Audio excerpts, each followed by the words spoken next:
ये फोर्थ का सबसे लास्ट जो सवाल है और इसमें सिर्फ आपको 10 ही बनाना है।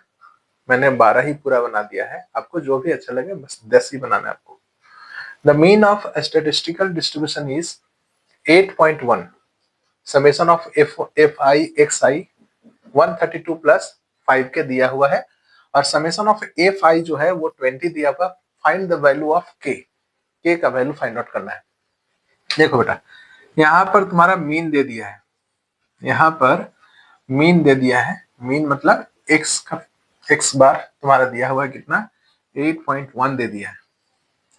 Summation of F I X I भी तुम्हारा 132 प्लस 5 के दे दिया है और समेशन ऑफ एफ आई जो है वो तुम्हारा दिया है 20। समेशन ऑफ एफ आई तो हम जानते हैं ना, ये तो बहुत ही साधारण हो गया। एक्स मीन इक्वल टू क्या होता है, summation of F I X I by summation of F आई होता है। एक्स मीन यानी 8.1 summation of F I X I 132 plus 5 के डिवाइडेड बाई 20। ये 20 को इसमें मल्टीप्लाई करो, 8.1 इंटू 20 इक्वल टू 132 प्लस 5 के। इसे मल्टीप्लाई करो, कितना हो जाएगा 162 इक्वल टू 132 प्लस 5 के हो गया। 132 को इधर लेके आओ, 132 162 में से सब्ट्रैक्ट हो जाएगा और यहाँ पर बचेगा 5 के, यानी 30 इक्वल टू 5 के इक्वल टू क्या होगा 30 डिवाइडेड बाई 5 यानी 6। के का वैल्यू कितना हो गया 6 हो गया। बस ये इस ग्रुप का इस क्वेश्चन नंबर 4 का लास्ट है, जो 2 नंबर का जो सवाल होता है उसका लास्ट सवाल है। ठीक है, तो अब हम पेज नंबर 22 का ही क्वेश्चन नंबर 4 और उसका थर्ड सब पार्ट जो है उससे का सॉल्व करेंगे। तो लिखा हुआ है O is the centre of the circle and AB is the diameter. AB क्या है diameter. ABCD is a cyclic quadrilateral, angle ABC equal to 65 degree, DAC 40 degree है, तो एंगल BCD का वैल्यू फाइंड आउट करना है। सबसे पहले देखिए O is the centre of the circle, पहले एक सर्किल बनाएंगे जिसका सेंटर क्या है O है। ठीक है, O इज द सेंटर। अब क्या बोल रहा है AB is a diameter. AB एक डायमीटर ले लेते हैं, यहाँ ले लेते हैं AB is diameter. ABCD is a cyclic quadrilateral. अगर AB है तो C यहाँ पर कहीं पर पॉइंट ले लिया C और D कहीं पर पॉइंट ले लिया D। ओके, और ये एक साइक्लिक क्वाड्रिलेटरल बन गया। ABCD is a cyclic quadrilateral. Angle ABC का वैल्यू दिया हुआ है 65 डिग्री। एंगल DAC यानी C से A को मिलाना पड़ेगा, ये वैल्यू दिया हुआ है हमें, हमारा क्या दिया हुआ है 40 डिग्री दिया हुआ है। तो BCD निकालना है, BCD यानी ये पूरा एंगल निकालना है। ठीक है, ये एंगल पूरा निकालना है। तो कैसे निकालोगे, ध्यान से देखो, लिखना है सॉल्यूशन। देखना है क्या, ABCD is a cyclic quadrilateral. ABCD is a cyclic quadrilateral. और साइक्लिक क्वाड्रिलेटरल में क्या होता है कि अपोजिट एंगल्स क्या होते हैं, अपोजिट एंगल्स सप्लीमेंट्री होते हैं, यानी दोनों का सम 180 डिग्री होना चाहिए। ठीक है, सो यहाँ पर देख रहे हैं कि यहाँ लिखना, so angle B plus angle D equal to कितना होना चाहिए 180 डिग्री।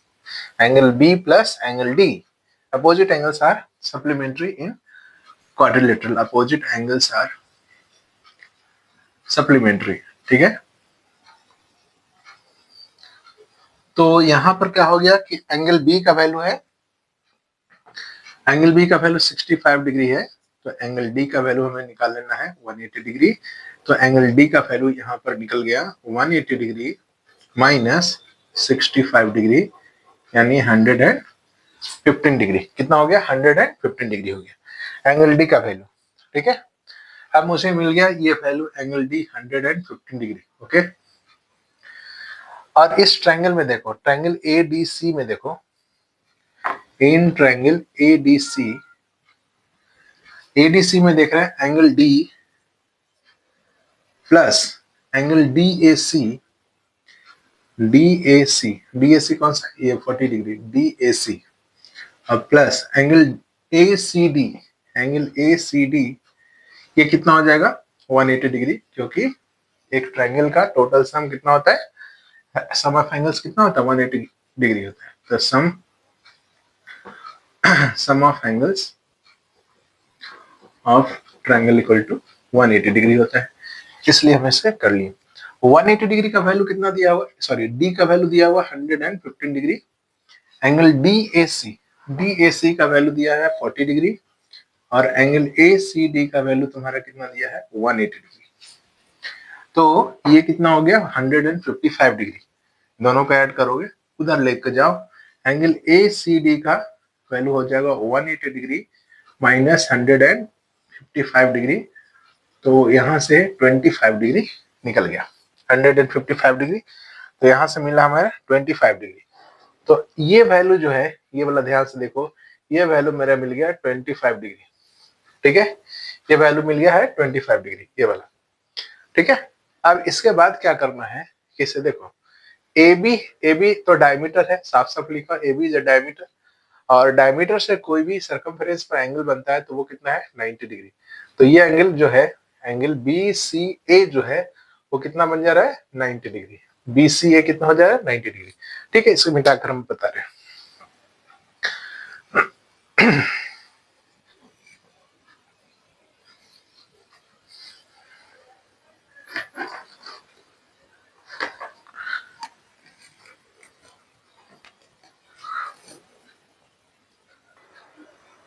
तो देखिए अभी क्या है, इसे यहाँ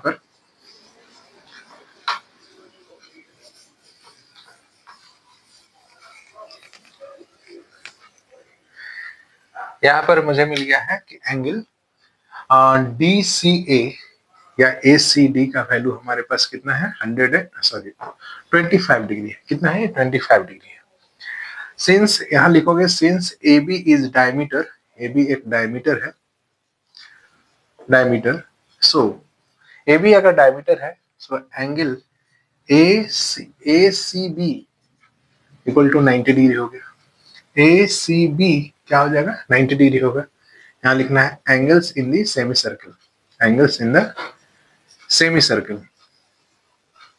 ठीक है, ये क्या हो जा रहा है 90 degree. So angle B C D equal to कितना हो जाएगा, एंगल ए सी डी, देखो बी सी डी उसमें क्या होगा, ये एंगल और 90 डिग्री दोनों ऐड होगा, दोनों ऐड होगा, तो B C D equal to क्या हो जाएगा, angle A C D plus angle B C A या ए सी बी, इसे हम लिख सकते हैं ए सी बी।